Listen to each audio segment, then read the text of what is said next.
ମଧୁରମ୍ ମଧୁରମ୍ ମଧୁରାଂଶର ଚଳିତ ସଂସ୍କରଣରେ ବି ସଂଯୋଜିତ ହୋଇଛି କେତୋଟି ଖୁବ୍ ମଧୁର, ମନନଶୀଳ ଓ ଚିନ୍ତା ଉଦ୍ରେକକାରୀ ଭାବଗମ୍ଭୀର ପଂକ୍ତି।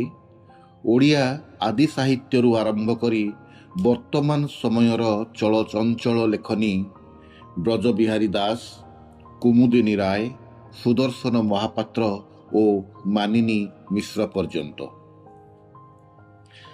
ମହାଭାରତର ଭୀଷ୍ମଙ୍କ ଉପଦେଶ ସର୍ଗରେ କବି ସାରଳା ଦାସ ଠାଏ ଲେଖିଛନ୍ତି, ଦୁଷ୍ଟ ଦାନବ ଦେଖିଲେ କରିବୁ ବିନାଶ, ତହିଁରେ ରାଜାଙ୍କୁ ଲେଶ ମାତ୍ର ନାହିଁ ଦୋଷ, ପର ଦ୍ୱାରା ଧନ ନ କରିବୁଟି ହରଣ, ରଖିବୁ ଯେ ବିକଳରେ ପଶିବ ଶରଣ। ଭୀଷ୍ମଙ୍କ ଉପଦେଶ କବି ସାରଳା ଦାସ। ବନଗମନ କାଳରେ ଯେଉଁ ଅରଣ୍ୟରେ ପ୍ରବେଶ କରନ୍ତି ରାମଚନ୍ଦ୍ର, ସେଠି ତାଙ୍କୁ ପାଛୋଟି ନିଅନ୍ତି ମୈତ୍ର ଶବର ରାଜା ଗୁହକ, ଯେଉଁଠି ତାଙ୍କର 10 ଲକ୍ଷ ଶବର ସେନାଙ୍କ ବର୍ଣ୍ଣନ କରିଛନ୍ତି କବି କେମିତି। ଅଣ୍ଟାର ମେଖଳା କେହି ଝଙ୍କିଣ ଝୁଙ୍କନ୍ତି, ତୁଣିରରୁ କାଣ୍ଡକେ କାଢ଼ିଣ ସଳଖନ୍ତି, କାରିଗରୀ କରଇକେ ବାଟେ ଯାଉଁ ଯାଉଁ, ମାର ମାର ବୋଲିକେ ଯୁଝନ୍ତି ଧାଉଁ ଧାଉଁ, 10 ଲକ୍ଷ ପଦାତି ଘେନିଣ ଗୁହ ବୀର, ଦରଶନ କଲା ଆସି ଶ୍ରୀରାମ ପୟର। କବିତା ଗୁହକ, କବି ବଳରାମ ଦାସ। ଗୋପିକାମାନେ ଯେତେବେଳେ ମଥୁରାକୁ ଯିବା ପାଇଁ ଯମୁନା କୂଳରେ ପହଞ୍ଚନ୍ତି, ସେଠି ଛଇଳା ଶ୍ରୀକୃଷ୍ଣ କେଉଟ ନନା ବେଶରେ ଗୋଟିଏ ଦଦରା ନାଁ ନେଇ ହାଜର। କବି ଦୀନକୃଷ୍ଣ ଦାସଙ୍କ ରସକଲ୍ଲୋଳରୁ ଏହି ପଂକ୍ତି। ଭାତ ବରତନ ଦେଇଛ କେତେ, ତହିଁକି ତେଜଲୋ କାଟୁଛୁ ଏତେ, ଗୋପିଏ ବୋଇଲେ ତରାଇ ଭାଇ, ଉଚିତ କଥାକୁ ଚଳୁ କିମ୍ପାଇଁ, ତୋର ଦୁଃଖ ମୂଲ କଉଡ଼ି ଦେବୁ, ପାରି କରିଦେଲେ ମଥୁରା ଯିବୁ, ପଣେ ପଣେ ଦେଲେ ଅଣ୍ଟଇ ସିନା, କାହିଁ ଭାଳୁଛ ହେ କେଉଟ ନନା। କେଉଟ ନନା, କବି ଦୀନକୃଷ୍ଣ ଦାସ। ଆଚମ୍ବିତ କରିଦେବା ପରି ଏ କବିତା କବିବର ରାଧାନାଥଙ୍କର, ଯାହା ବର୍ତ୍ତମାନ ସମୟକୁ ବି ପ୍ରତିନିଧିତ୍ୱ କରେ ବର୍ତ୍ତମାନର ଲୋକଚରିତ୍ରକୁ ବି। ଦୁଃଖୀ ରଙ୍କି ତଣ୍ଟି ଚିପି ବାରମ୍ବାର, ଦାତା ପଣେ କେତେ କରୁଛ ପ୍ରଚାର, ସମ୍ପାଦିବା ଲାଗି ଜନତାର ପ୍ରୀତି, ଭୋଜ ପରେ ଭୋଜ ଦେଉଅଛ ନୀତି, ନୀତି ମୁଣ୍ଡ ଖାଇ ନଚାଉଛ ବାଇ, ଫୁଟାଉଛ ବାଣ ଚକ୍ଷୁ ଚମକାଇ, ସୁଜ୍ଞ ଜନେ ତୁମ୍ଭ ନାଟ ଦେଖି କାବା, ଜନତା କୁହାଟେ ବାହାବା ବାହାବା। କବିବର ରାଧାନାଥ ରାୟ। ନିଜ ଗାଁ ମାଟିକୁ ନେଇ ଏହି ଶବ୍ଦ ମାଳିକାରେ କି ପ୍ରେମ, କି ବଡ଼ପଣ ସ୍ୱଭାବ କବିଙ୍କର।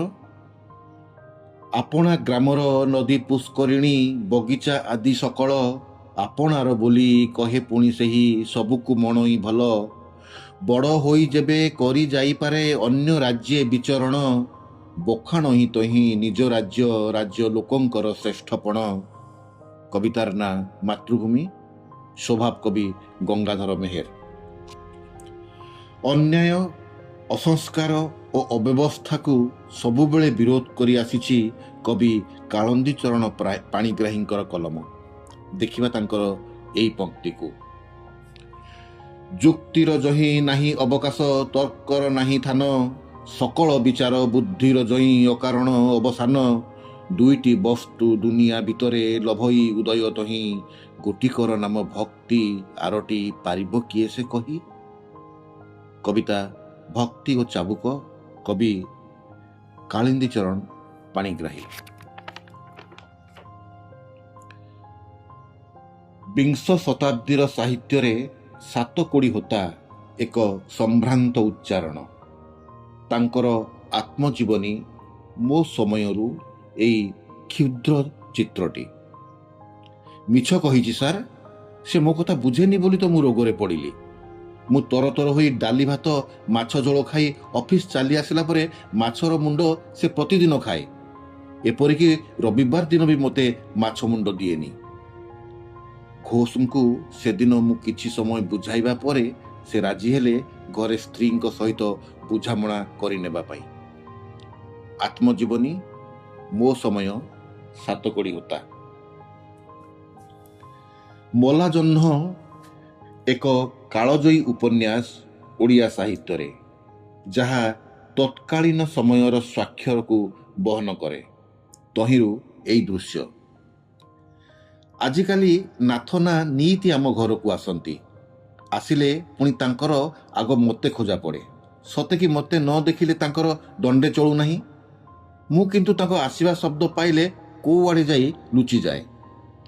ସେଇ ଫୁଲ ତୋଳା ଦିନୁ ମୋତେ କାହିଁକି ଭାରି ଲାଜ ମାଡ଼େ ତାଙ୍କ ଆଗ ହେବାକୁ। ଦିନେ ଦିନେ ଖରାବେଳେ ବୋଉ ପାଖରେ ବସି ରାମାୟଣ ପଢ଼ୁଥାଏ, ନାଥନା କୁଆଡ଼ୁ ଆସି ପହଞ୍ଚି ଯାଆନ୍ତି। ସେତିକି ବେଳେ ବୋଉ ଥାଏ ବୋଲି ମୁଁ ଆଉ ପଳେଇ ଯାଇପାରେ ନାହିଁ ସେଦିନ, କିନ୍ତୁ ଭିତରେ ଲାଜରେ ଗୋଟା ପୁଣି ଝାଳରେ ବୁଡ଼ିଯାଏ। ଉପନ୍ୟାସ ମଲା ଜହ୍ନ, ଉପନ୍ୟାସିକ ଉପେନ୍ଦ୍ର କିଶୋର ଦାସ। ଆମ ସମୟର ଜଣେ ପ୍ରଖର ସ୍ୱର କବି ସୁନୀଲ ପୃଷ୍ଟି। ନଟଇର ସୂତା ଓ ଚାଲାକ ଆଖିର ଦୁଷ୍ଟାମି ଯଥେଷ୍ଟ ନୁହେଁ ଉଡ଼ିବା ପାଇଁ। ନଟେଇର ସୂତା ଓ ଚାଲାକ ଆଖିର ଦୁଷ୍ଟାମି ଯଥେଷ୍ଟ ନୁହେଁ ଉଡ଼ିବା ପାଇଁ। ଖଞ୍ଜନାକ୍ଷୀର କଟାକ୍ଷ, ମରାଳ ପକ୍ଷୀର ଦିଗ, ଧୁ ଧୁ ବାଲିର ସେଜ ଭୁଲେଇ ଦେଇପାରେ ତୋର ଅଭିପ୍ସା। ଯିବୁ ନାହିଁ ଅଧାଟିପା ଠିକଣା ପଛରେ, ଯିବୁ ନାହିଁ ଅଧାଟିପା ଠିକଣା ପଛରେ। କବିତା ଗୁଡ଼ି, କବି ସୁନୀଲ ପୃଷ୍ଟି। ମୃତ୍ୟୁ ଏକ ମଲା ନଈ, ଜହ୍ନହୀନ ରାତି, ମୁଁ ଖୋଜେ ସୁନାବ୍ୟା ସେଜ ଜ୍ୟୋତ୍ସ୍ନାର କିରତି। ମୃତ୍ୟୁ ଏକ ମଲା ନଈ, ଜହ୍ନହୀନ ରାତି, ମୁଁ ଖୋଜେ ସୁନାବ୍ୟା ସେଜ ଜ୍ୟୋତ୍ସ୍ନାର କିରତି। ଶୁଣ, ମୃତ୍ୟୁ ପାଇଁ ବଞ୍ଚୁ ନାହିଁ ମୁହିଁ, ମୁଁ ବଞ୍ଚୁଛି ବଞ୍ଚିବାର ପାଇଁ। ଆମ ସମୟର ଏକ ସ୍ପର୍ଦ୍ଧିତ ସ୍ୱର, କବି ସୂର୍ଯ୍ୟ ମିଶ୍ର। ଏବେ ଗଳ୍ପର ଗୋଟିଏ ଚିତ୍ର। ଶେଷରେ ଚଳଚ୍ଚିତ୍ରଟି ହଲ୍ରେ ପଡ଼ିଲା। ଚନ୍ଦନା ସବୁବେଳେ କହି ଆସୁଥିଲା, ପ୍ରଥମ ଦିନର ପ୍ରଥମ ଶୋଟି ହିଁ ସେମାନେ ଦେଖିବେ, ନହେଲେ ଅନ୍ୟ କୌଣସି ଚଳଚ୍ଚିତ୍ରର ରିଲିଜ୍ ପର୍ଯ୍ୟନ୍ତ ଅପେକ୍ଷା କରାଯିବ। ପୂର୍ବରୁ ପଇସା ଆଦାୟ କରାଯାଇଥିଲା। ସକାଳ 6ଟାରୁ ସେ ଓ ମହାଶ୍ୱେତା ବାହାରିଲେ ହଲ୍ ପାଖକୁ। କାଉଣ୍ଟର ପାଖରେ ସେତେବେଳକୁ ବି ଲମ୍ବା ଧାଡ଼ି। ସହରରେ ସେମାନଙ୍କ ପରି ଅନେକଙ୍କର ମଧ୍ୟ ଏପରି ଅଜବ ସଉକ। ଗଳ୍ପ ଅନ୍ତରାଳ, ଗାଳ୍ପିକା କୁମୁଦିନୀ ରାୟ। କବି ମାନିନୀ ମିଶ୍ର ନବପ୍ରଜନ୍ମର ଜଣେ ପ୍ରତିଶ୍ରୁତିବଦ୍ଧ କବି। ତାଙ୍କର ଏଇ ପଂକ୍ତିଟି, ଖାଲି ଲାଲ ରଙ୍ଗରେ କାହିଁକି ଖୋଜୁଛ ମୋତେ, ଖାଲି ଲାଲ ରଙ୍ଗରେ କାହିଁକି ଖୋଜୁଛ ମୋତେ। ମେଘ ରଙ୍ଗ ମାଖି ବି ବେଳେବେଳେ ବିଦ୍ରୋହ କରାଯାଇପାରେ। ଏକଲା ଛିଡ଼ା ସେ ମେଘକୁ କେବେ ଶୁଣିଛ? ଡାକୁଛି, ଆ ବିଜୁଳି ହେବା, ନହେଲେ ବର୍ଷା ହେବା। ଭୋଗି ନେବା ଗାଢ଼ ପ୍ରେମ ପରି ବିପ୍ଳବର ଚକମକପଣ। ଆ ବିଜୁଳି ହେବା, ନହେଲେ ବର୍ଷା ହେବା। କବି ମାନିନୀ ମିଶ୍ର।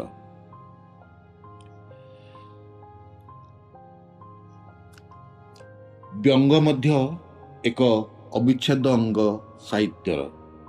ଆମ ସମୟର ଜଣେ ପ୍ରମୁଖ ବ୍ୟଙ୍ଗ ରସିକ କବି ବ୍ରଜବିହାରୀ ଦାସ ତାଙ୍କର ସ୍ୱାମୀ ସ୍ତ୍ରୀ ବିସମ୍ବାଦରୁ ଏଇ କେତୋଟି ଧାଡ଼ି। ଆଚ୍ଛା ଭାବି କୁହ, ମୁହିଁ ପୂଜା କଲେ ସ୍ୱର୍ଗରେ ପାଇବି କିସ। ଆଚ୍ଛା ଭାବି କୁହ, ମୁହିଁ ପୂଜା କଲେ ସ୍ୱର୍ଗରେ ପାଇବି କିସ। ମାଙ୍କଡ଼ ଗୋଟିଏ ତୁମ ଭାଗ୍ୟେ ଥୁଆ, ଶୀଘ୍ର ମୋ ପାଖରୁ ଖସ। କ୍ରୋଧେ ଅଗ୍ନିଶର୍ମା ହୋଇ କହେ ବାମା, ଯିବି ଏତେ କରି କଷ୍ଟ। ଏଠି ବି ମାଙ୍କଡ଼, ସେଠି ବି ମାଙ୍କଡ଼, ମୋ ଜୀବନଟା ଜାଣ ନଷ୍ଟ। ଏଠି ବି ମାଙ୍କଡ଼, ସେଠି ବି ମାଙ୍କଡ଼, ମୋ ଜୀବନଟା ଜାଣ ନଷ୍ଟ। ସ୍ୱାମୀ ସ୍ତ୍ରୀ ବିସମ୍ବାଦ, କବି ବ୍ରଜବିହାରୀ ଦାସ। ସୁଦର୍ଶନ ମହାପାତ୍ର ନବପ୍ରଜନ୍ମର ଜଣେ ଗଳ୍ପ ଲେଖକ। ତାଙ୍କ ଗଳ୍ପ ମାଞ୍ଜା ସୂତାରୁ ଏଇ ଧାଡ଼ି କେତୋଟି। ଦିନକ ପରେ ମକର ସଂକ୍ରାନ୍ତି। ଅଫିସ ଛୁଟି ପରେ ପୂଜା ପାଇଁ ଆବଶ୍ୟକୀୟ ଜିନିଷ ଧରି ଗତକାଲି ସନ୍ଧ୍ୟାରେ ଫେରୁଥିଲେ ସୁଧୀର। ଗାଁରୁ ପ୍ରତ୍ୟେକ ଦିନ 10 କିଲୋମିଟର ଯାଇ ଅଫିସ କରନ୍ତି ସେ। ଏମିତି ଦୁର୍ଘଟଣାଟିଏ ଘଟିଯିବ ବୋଲି କିଏ ଜାଣିଥିଲା? ହଠାତ୍ ତାଙ୍କ ବେକରେ ଯେମିତି କିଏ ଛୁରୀ ଚଲେଇ ଦେଲା। କିଛି ବୁଝିବା ପୂର୍ବରୁ ବାଇକ୍ରୁ ଛିଟିକି ପଡ଼ିଥିଲେ କେତେ ମିଟର ଦୂରରେ। ଗଳ୍ପ ମାଞ୍ଜାସୂତା ସୁଦର୍ଶନ ମହାପାତ୍ର।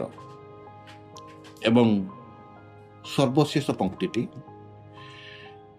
ଯେତେ ଯେତେ ସମର୍ପି ଚାଲିଛି ଏ ଅଶ୍ରୁ ଆୟୁଷ, ଯେତେ ଯେତେ ସମର୍ପି ଚାଲିଛି ଏ ଅଶ୍ରୁ ଆଉ ଆୟୁଷ, ସେତେ ସେତେ ମୋ ପ୍ରାର୍ଥନାରେ ସତ ହୁଏ ତୁମର ସହସ୍ର ସହସ୍ର ମିଛ, ସେତେ ସେତେ ମୋ ପ୍ରାର୍ଥନାରେ ସତ ହୁଏ ତୁମର ସହସ୍ର ସହସ୍ର ମିଛ। ନବପ୍ରଜନ୍ମର କବି ପ୍ରତିଭା କିଲାର। ଆଶା କରୁଛୁ ଏହି ସଂସ୍କରଣ ମଧୁରମ୍ ମଧୁରମ୍ ମଧୁରାଂଶ ଆପଣଙ୍କୁ କିଛି କାଂଶରେ ଛୁଇଁବ। ଆପଣଙ୍କର ମତ ଓ ମନ୍ତବ୍ୟ ଅପେକ୍ଷାରେ ଚୌକାଟ।